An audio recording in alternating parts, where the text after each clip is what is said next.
중세의 수도운동에 관해서 우리가 토요일마다 또 역사를 한 자락씩 이렇게 배워나가는데, 그동안은 이제 초대교회의 교부들에 관해서 이제 쭉 또 역사를 살펴봤고, 지난주부터는 이제 그레고리 1세라고 하는 인물을 통해서 이제 중세의 역사가 시작되어졌는데, 오늘은 이 중세를 이렇게 구성하고 있는 중세의 역사를 구성하고 있는 요소 가운데 수도원 운동이라고 하는 것이 어떤 의미가 들어있는지 한번 살펴보도록 하겠습니다.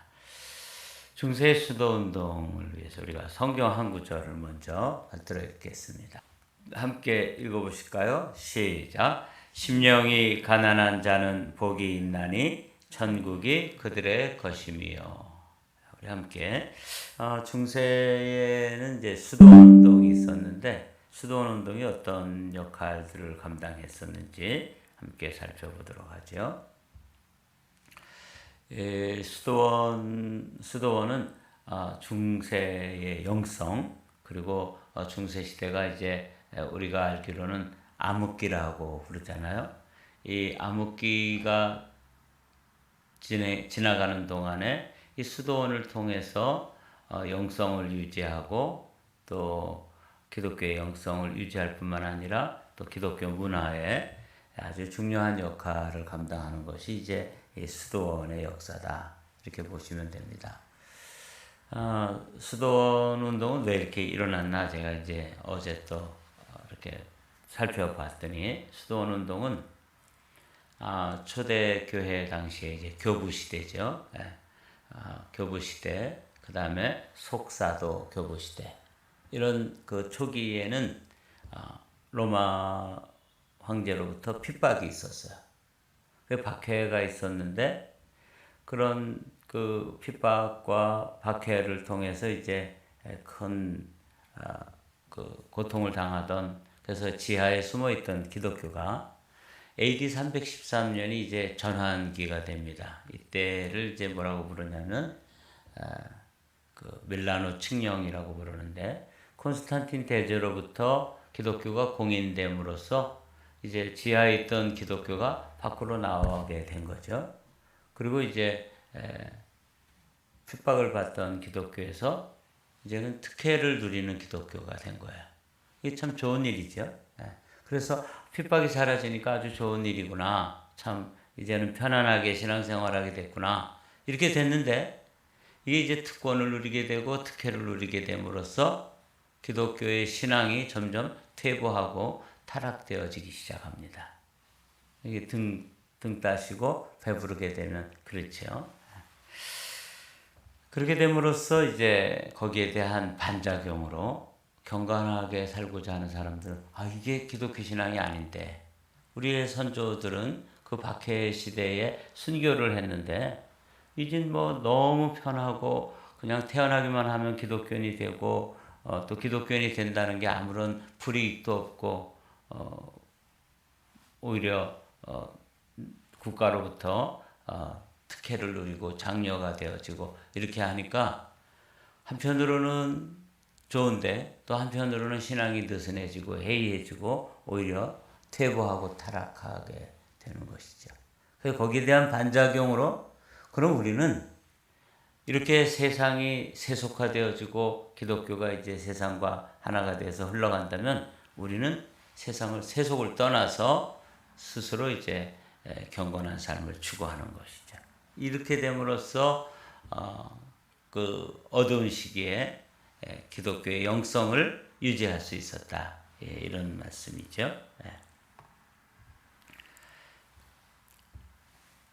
여기 이제 조금 더 요약이 되어 있는데, 로마 제국의 초기에는 심한 박해가 있었죠. 근데 이제는 특혜가 있는 거예요. 그러니까 초기에는 박해가 있었지만, 이제는 기독교를 믿는다는 게 무슨 불이익을 당하거나 순교를 당하거나 뭐 또 감옥에 갇히거나 이런 일 없고, 오히려 이제 특혜를 누리게 됨으로써 순교자들의 그 목숨 걸고 지켰던 신앙이 이제 흐려지는 것이죠. 그래서 그 분기점이 이제 밀라노 칙령입니다. AD 313년. 그 집단적으로 많은 사람들이 그냥 태어나면 기독교인이 돼서 뭐 개종이랄 것도 없이 기독교인들의 숫자가 늘어난 거죠. 뿐만 아니라 이제 교회는 이렇게 됨으로써 큰 재산을 땅을 가지게 되고 그 땅으로부터 이제 부가 축적되고 이렇게 되면서 교회가 점점 이제 세속화되는 거죠. 여기 이제 파란 하이라이트로 되어 있는 게 이제 그거와 반대되는 방향으로 경건한 신자나 성직자들이 교회의 세속화에 대해서 반대하고 이렇게 살면 안 되겠구나. 신앙생활 우리 조상들이 이렇게 하지 않았는데 이런 각성이 있어서 이제 다시 초기 교회의 그 이상적인 아주 경건한 신앙으로 돌아가려고 하는 그런 현상이 이제 수도원 제도를 발생하게 되었다. 그렇게 이제 역사적 배경을 알아두시자고요. 초기에 이 성 안토니라고 하는 사람이 이제 혼자서 폐허가 된 어떤 성에 들어가서 이제 이집트의 사막에 들어가서 수도를 하게 됩니다. 이때 이제 성 안토니나 또 안토니우스라고 우리가 이미 배웠죠. 이 사람은 세상에 알려지지 않았어요. 그런데 이제 교부 중에 한 분인 아다나시우스가 유배를 가가지고 보니까 사막에 성자가 있는 거예요. 그래서 가서 만나고 가르침도 받고 그분의 생애에 대해서 글을 써서 안토니우스의 생애, 요 유명한 책입니다. 이 책이 이제 나오게 됨으로써 이 성 안토니에 대해서 알려지고 사람들이 이제 수도 생활에 관해서 더 관심을 가졌죠. 근데 요 성 안토니만 해도 이제 개인적으로 그냥 그 수도하는 거예요. 고행을 하고 또 아무도 만나지 않고 수십 년 동안 혼자 아주 최소한의 음식과 물만 가지고 그런 수도 생활을 해서 개인의 영성을 이렇게 지켜갔던 것이죠. 그런데 여기 나오는 이제 파코미우스라고 하는 요 사람은 요 사람들은 이 안토니우스처럼 혼자 가가지고 개인의 경건함 또 개인의 영성을 유지하는 데 그치지 않고 공동체로 모여서 이제 그 수도원을 짓고 공동 생활을 했다. 이게 이제 성 안토니와 파코미우스의 차이입니다. 한 사람은 개인적으로 깊은 영성을 추구해서 이분이 105살까지 살았나 이러는데 뭐 그야말로 아주 깊은 영성을 스스로 득도를 하는 단계까지 나가는 이런 단계라면 파코미우스는 같이 모아가지고 살면서 그러니까 어렵겠죠. 이 공동체 생활을 하니까 뭐 거기서 우리 자신이 가지고 있는 인간적인 모습들이 다 드러나지 않겠어요? 그런 규율을 그래서 이제 그 사람들을 일정한 계율을 정해가지고 이제 공동체 생활을 했던 것이 파코미우스. 이게 조금씩 발달하는 것이죠. 우리가 살펴본 것처럼 이분은 아주 유명한 분이죠. 사망의 성자 안토니오 또는 안토니우스라고 불리는데 영어식으로는 그냥 안토니라고 불러요. 이분은 이제 사막에 들어가서 개인의 영성을 추구했고 지금도 그 안토니 수도원이 지금도 남아 있습니다. 이집트의 아주 유명한 수도원이라고 그래요. 그리고 이분이 이제 성 안토니우스입니다. 그런데 이제 이 동방교회에서 이제 성 안토니라든지 파코미우스라든지 이런 분들이 이제 수도원 운동을 하는데 이 수도원 운동의 제도가 이렇게 좀 체계적으로 확립되어지는 것은 이 바질이라고 하는 이 인물, 이분은 더 그레이트가 붙어요. 그러니까 이 교부 중에서 대바질이라고 불리울 만큼 아마 어떤 뛰어난 학문적인 경지와 또 위치를 가지고 있었겠죠. 그래서 이 4세기에 이제 이 교부였던 이 바질을 통해서 노동을 스스로 하고 또 이 노동을 해가지고 뭔가를 이렇게 그 수도원에서 얻으면 그걸 쌓아놓은 게 아니라 그것을 가지고 나가서 이웃과 나누는 그런 삶을 살았던 거죠. 그러니까 중세가 암흑기라고 그러고 그 어두운 시기였지만 이 수도원 운동을 통해서 기독교 신앙의 어떤 그 영성을 경건한 영성을 이렇게 맥을 이어가고 그리고 또 사회적으로도 나가서 봉사하게 되는 그래서 이렇게 이 바질의 이제 그 규칙 같은 것은 지금도 그리스 정교, 히랍 정교라고 그러죠. 히랍 정교의 수도원에 아직도 이제 표준이 될 만큼 이제 체계를 이루었던 것이 이제 바질이라고 하는 사람입니다. 이렇게 되어 있는데 저 맨 끝에 그는 모스크바에 있는 바질 성당이 아주 아름답게 지어져 있죠.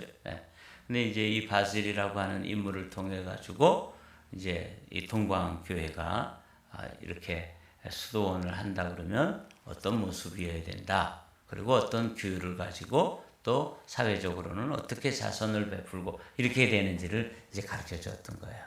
그게 이제 동방교회라면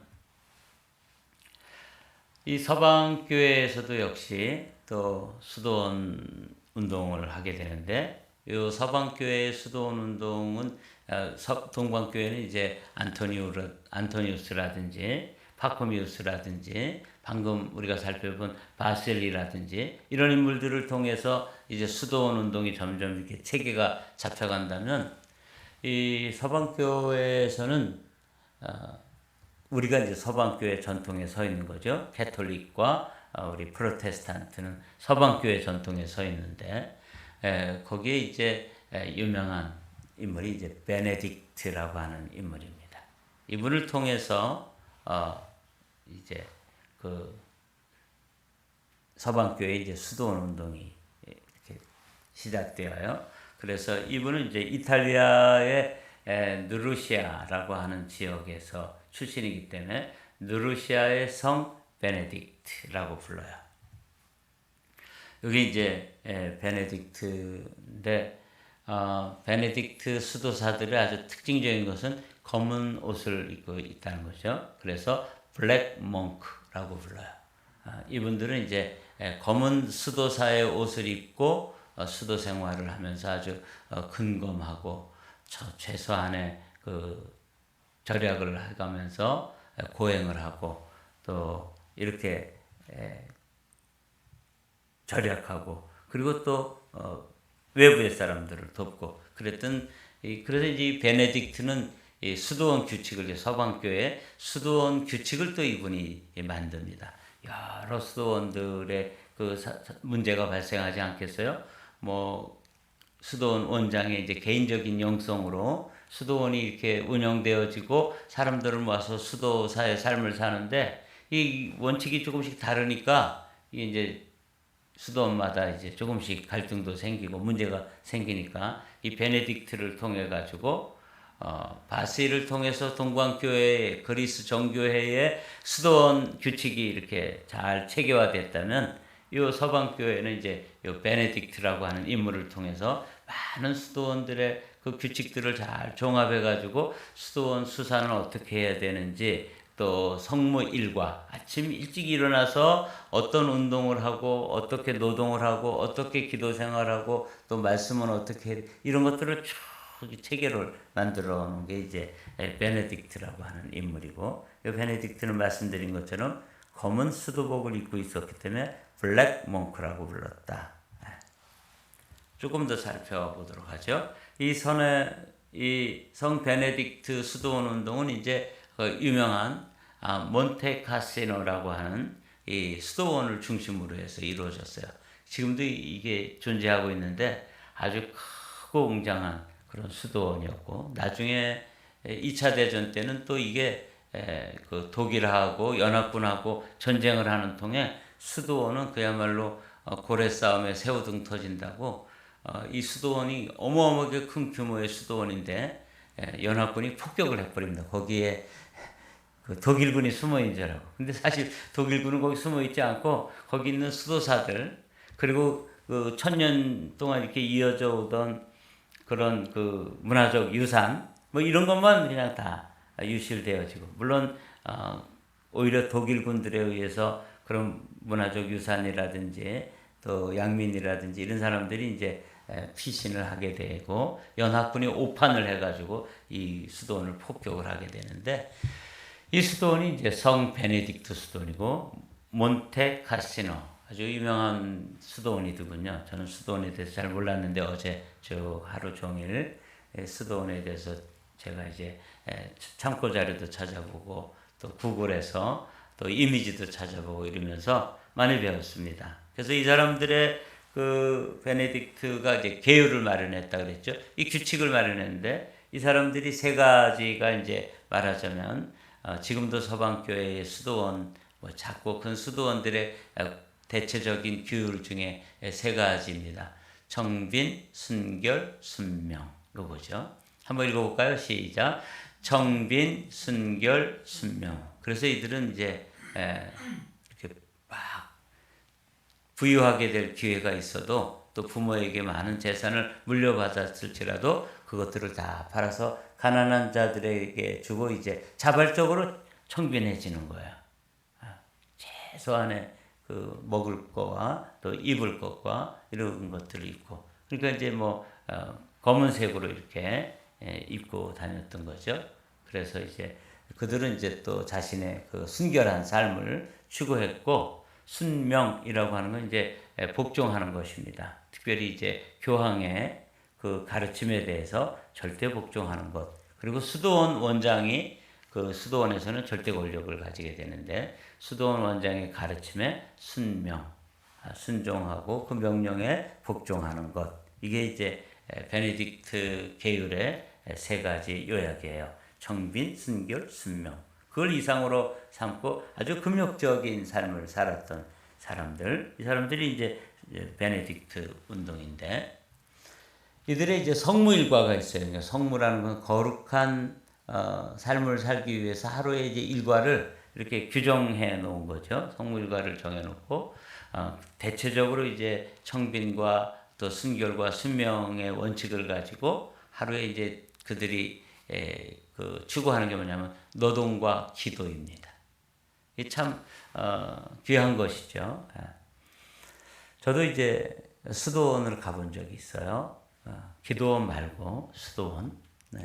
그러니까 기도원은 이제 이 외부의 사람들이 기도 제목을 가지고 가서 금식을 하거나 뭐 가서 이제 기도하고 다시 또 본래의 삶으로 돌아오는데 수도원은 거기에 이제 들어가 가지고 거기서 사는 공동체 삶을 살거나 혼자서 이제 안토니처럼 성 안토니우스처럼 이제 자기가 개인적인 깊은 영성을 추구하는 게 이제 수도원이잖아요.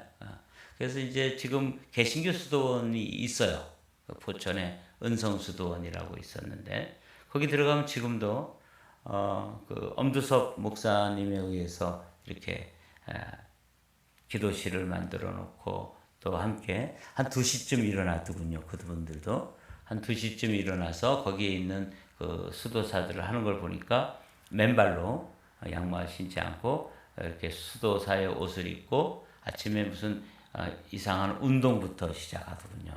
그래서 운동하고 그다음에 그레코리안 성가처럼 이렇게 아주 음울하게 중후하게 흐르는 음악을 틀어놓고 그들은 이제 묵상 기도를 오래 하고 그다음에 이제 아침 나가서 노동을 하고 그리고 또 식사하고 또 이제 그런 일과가 또 진행되어지더라고요. 그래서 이제 거기에 기도원처럼 생각하고 이제 기도하러 갔던 우리들도 식사 후에 이제 노동해야 됩니다. 그럼 다 나가서 뭐 그 풀도 뽑고 또 뭐 거기 김도 메고 또 뭘 거둘 일이 있으면 그 야채든지 뭐 이런 거 거둬야 되면 이제 거두는 노동을 해요. 그래서 거기 이렇게 들어가면은 이제 입구에 뭐라고 써졌냐면 노동은 기도다 이렇게 써 있어요. 그러니까 노동하는 것, 이것이 이제 기도죠. 그래서 이들은 노동과 기도를 구분하지 않고 기도가 결국 노동이죠. 기도하는 일 얼마나 힘듭니까? 우리 아침에 1시간 정도 기도하는 일도 쉽지 않지요, 여러분? 그렇고 이제 그런데 또 노동도 기도다. 그래서 땅을 일구고 또 돌멩이를 주워내고 또 곡식을 가꾸고 자기들이 이제 먹을 먹거리를 가꾸면서 그런 노동이 그들에게는 또 경건 생활의 한 방편이 되는 것이죠. 근데 그건 노동이 기도가 될 것 같아요. 제가 이제 참여해 보니까 그냥 아무 생각 없이 잡초를 뽑으면서 땀을 흘리면서 그냥 이렇게 혼자서 기도하는 일뿐만 아니라 그렇게 가서 막 노동을 하고 그리고 이제 몸과 마음이 깨끗해지잖아요. 예, 이렇게 땀을 흘리고 그리고 나서 밥을 먹고 다시 또 기도하고 이렇게 하는 게 그들의 삶이었던 거죠. 노동과 기도. 그래서 명상, 기도, 공동예배. 저는 뭐 수도원에 들어가서 직접 살아보진 않았지만 가끔씩 그 수도원에 이제 너무 좋아서 수도원에 올라가서 이제 그들의 삶을 지켜보기도 하고 그들이 먹는 밥을 얻어먹기도 하고 그렇게 저도 또 기도도 하고 그랬던 기억이 납니다. 그들은 또 이 수도원에서 이제 성경을 필사하거나 좋은 책들을 인쇄 기술이 발달하지 않았을 때 이제 필사하는 그런 걸 통해서 많은 또 문화적 유산들을 나눴고 그들의 삶의 형태는 이제 자급자족이었습니다. 그래서 노동을 해가지고 곡식을 거기서 농사를 짓고 거기서 나오는 것으로 이제 먹고 남으면 또 이웃에 나가서 나눠주고 이런 삶을 살았던 거죠. 이게 이제 성 베네딕트 수도원인 몬테카시노입니다. 그래서 원래는 이쪽에 이렇게 웅장한 수도원이었는데 여기에 독일군들이 들어가서 숨었다고 생각하고 연합군들이 그냥 어마어마한 폭탄을 투하한 거예요. 그래서 이렇게 초토화시켰는데 다시 이제 복원이 됐더라고요. 그래서 이제 이 몬테카사노는 아주 순환을 당했던 아무런 이유도 없이 순환을 당했던 그런 역사를 가지고 있는데 지금도 아마 이게 여러 차례 이렇게 무너졌던 것 같아요. 지금도 다시 이제 복원이 돼서 현재의 모습이 저렇게 몬테라는 게 이제 마운틴 산이잖아요. 높은 언덕 위에 들어 있어서 이렇게 지어져 있는 그런 수도원이 이제 몬테카시노입니다.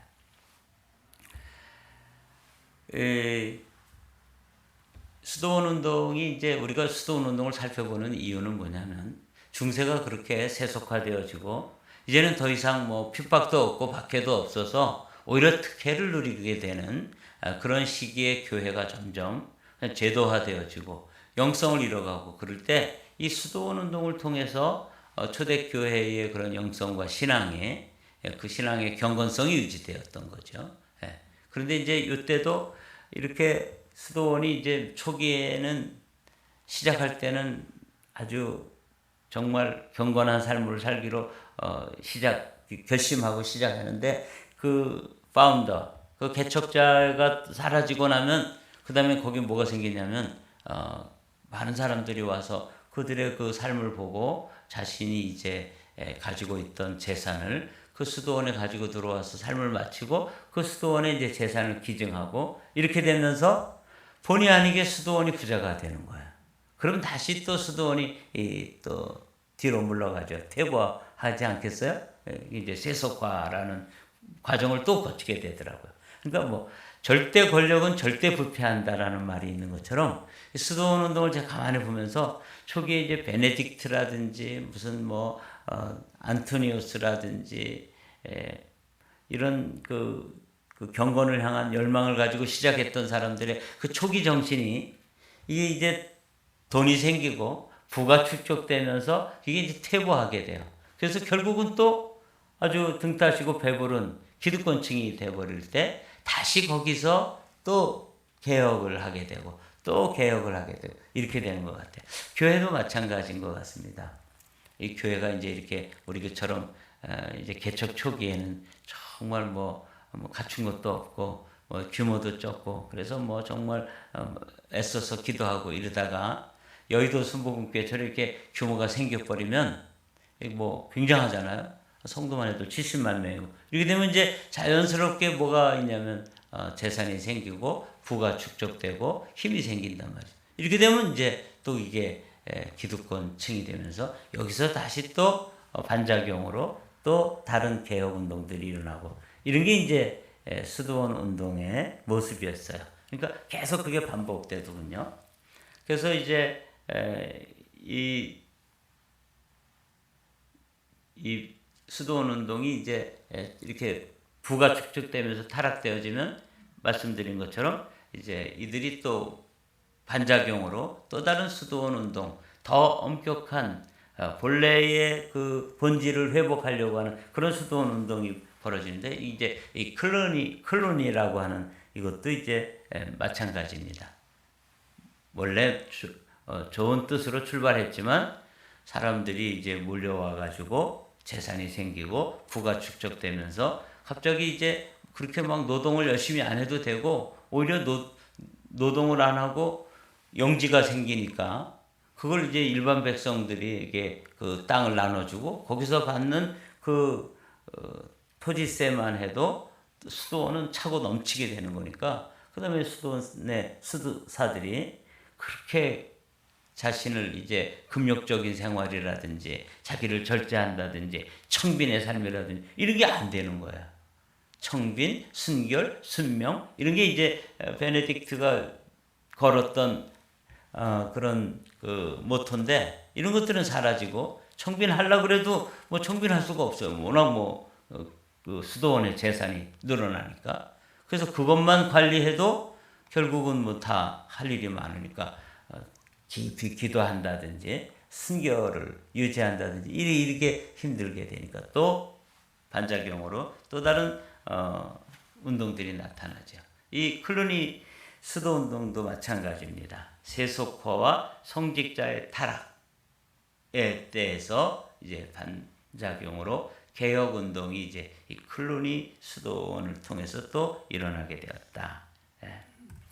이게 이제 클루니 수도원이에요.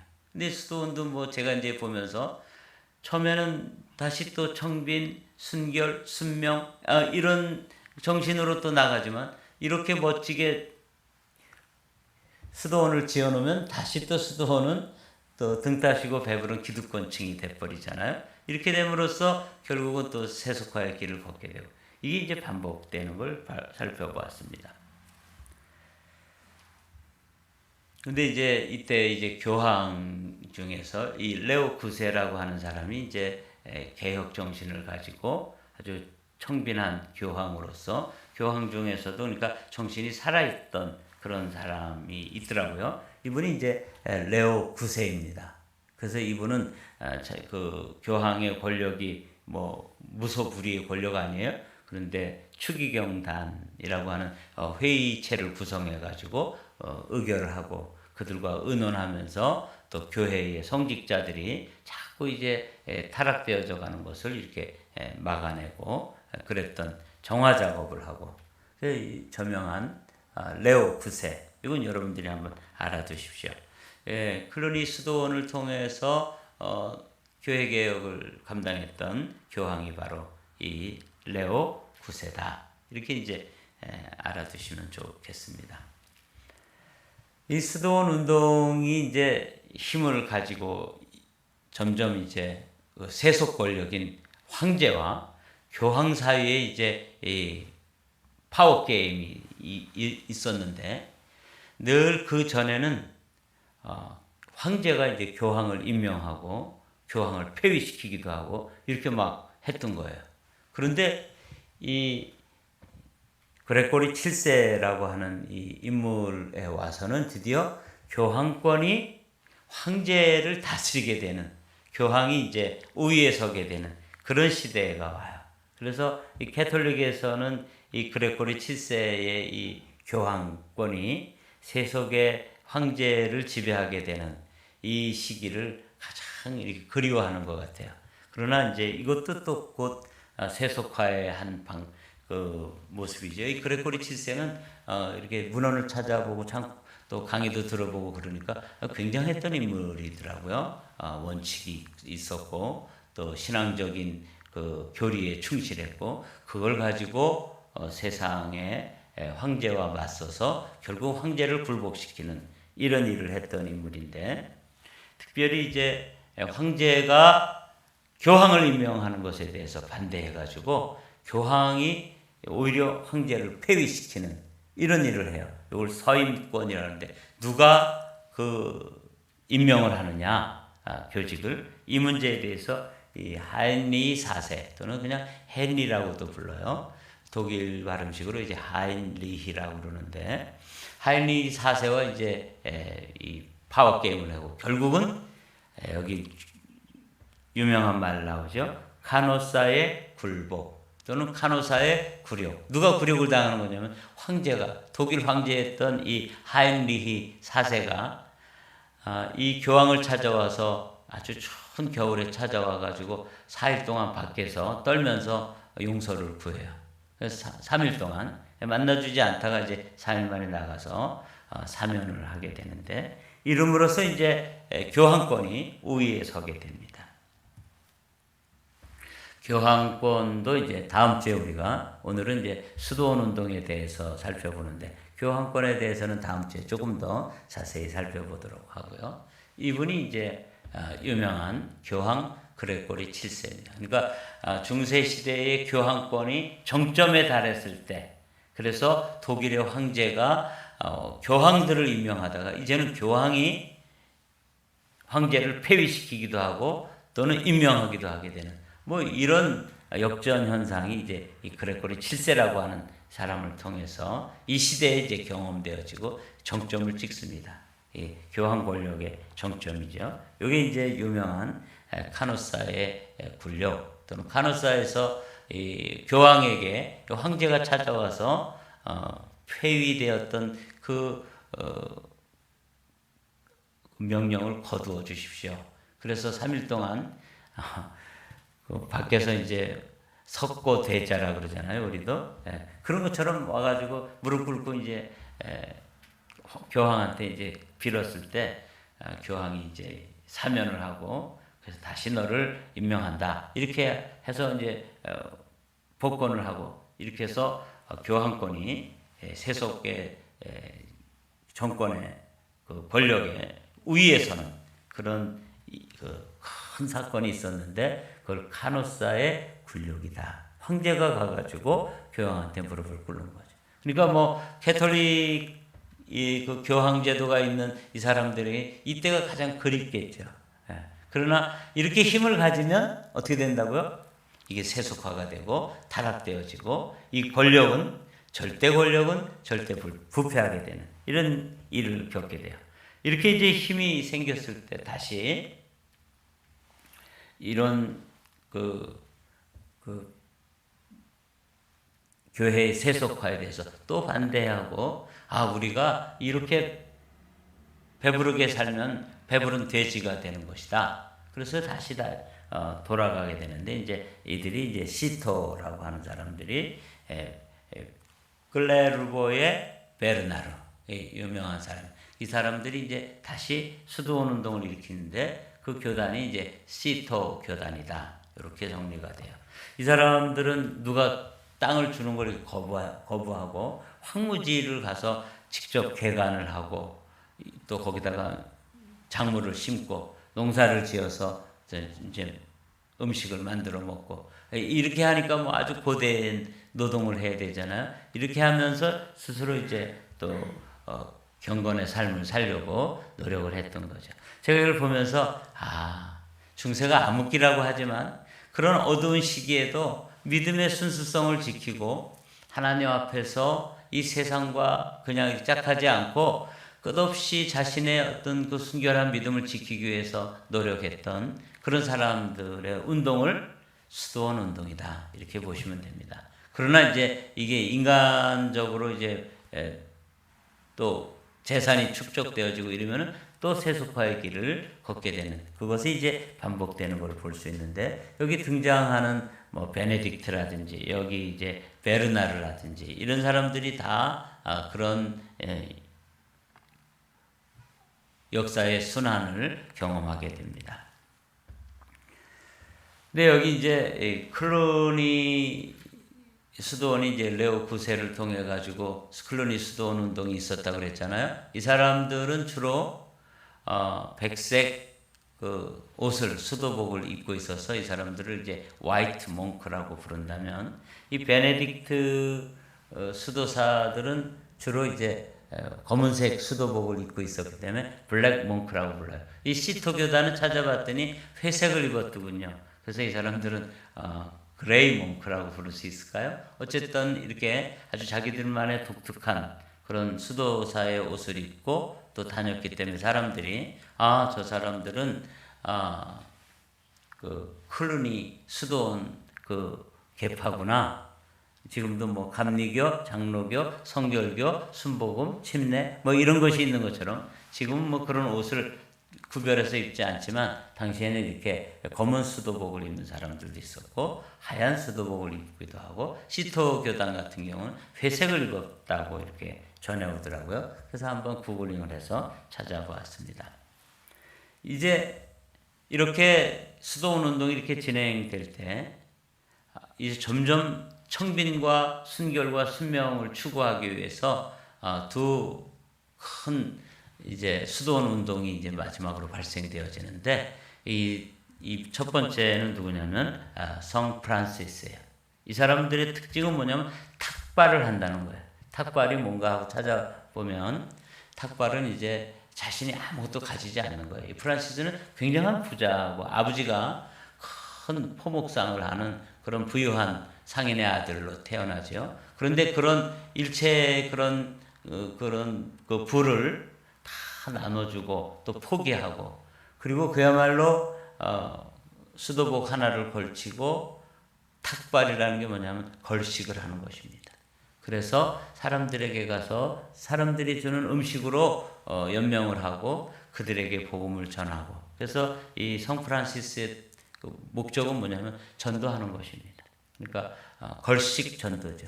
그래서 이 동네 저 동네 자신 제자들과 함께 가가지고 그 사람들에게 가서 복음을 전하고 그 사람들이 제공하는 최소한의 음식으로 이제 허기를 메우고 또 그 다음 가고 그래서 이제 이 사람들의 아주 큰 특징이 뭐냐면 탁발이에요.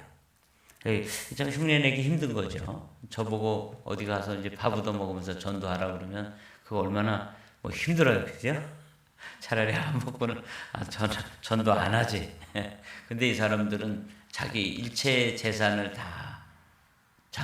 그러니까 자원해서 이제 가난해지고 그걸 청빈이라 그래요.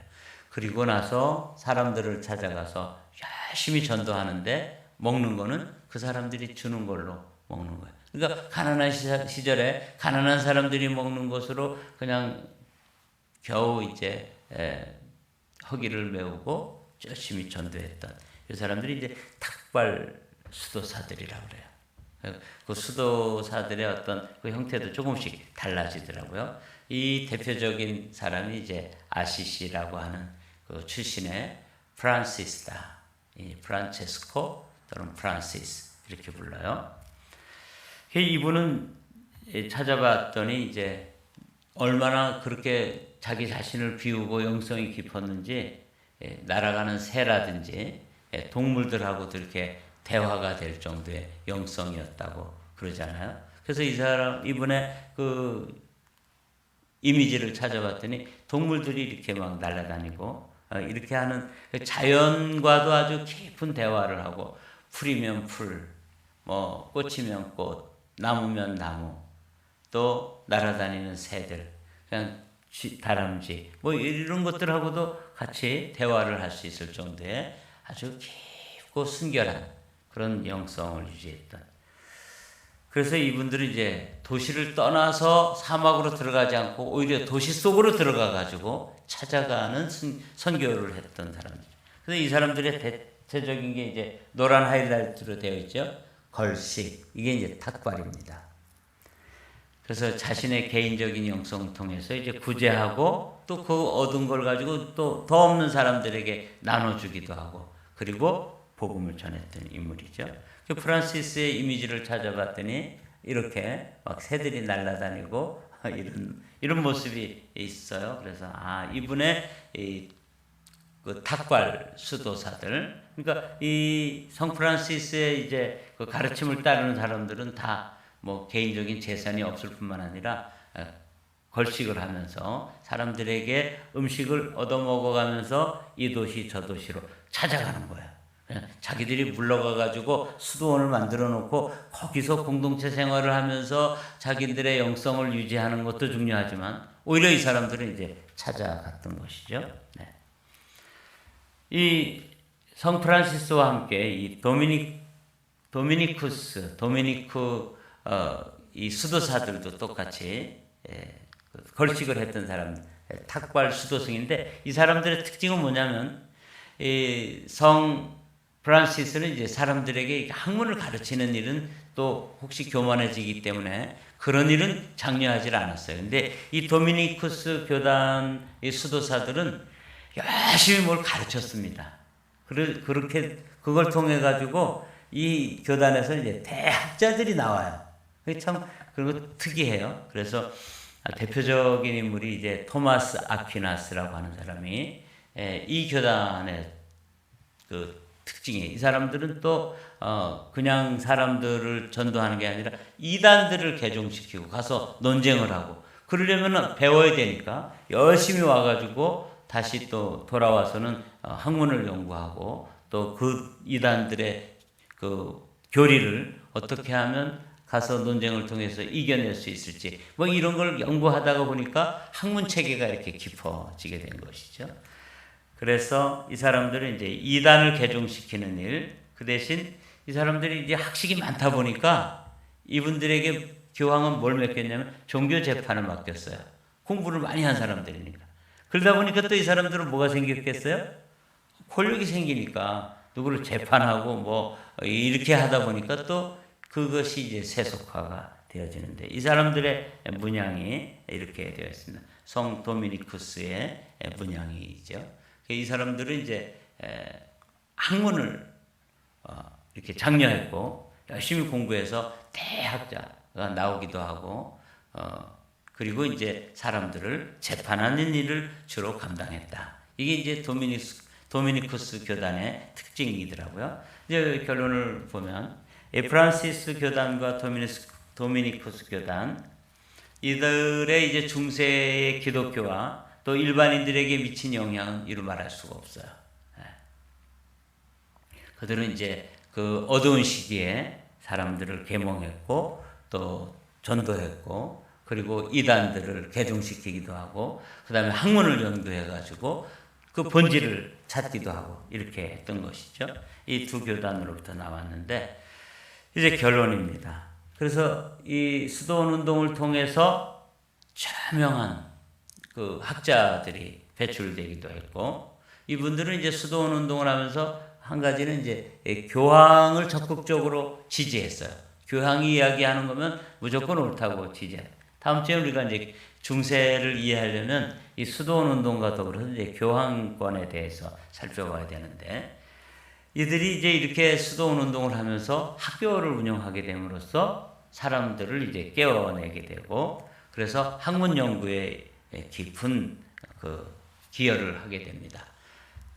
말씀드린 대로 이들은 남는 것을 가지고 자선을 베풀고 또 남을 그 새로운 황무지를 개척하다 보니까 새로운 농사법을 어떻게 하면 단위 면적당 수확량을 늘릴 수 있는지 이런 걸 이제 알게 된 거죠. 그래서 새로운 농경법으로 그 당시의 사람들을 또 가르쳐 주기도 하고 스스로 노동을 함으로써 육체노동의 귀중함 그런 것들을 이제 사람들에게 가르쳐 주기도 하고 그러나 이제 수도원도 또 부가 축적됨으로써 또 타락의 길을 걷게 되고 이게 이제 반복되어지더라고요.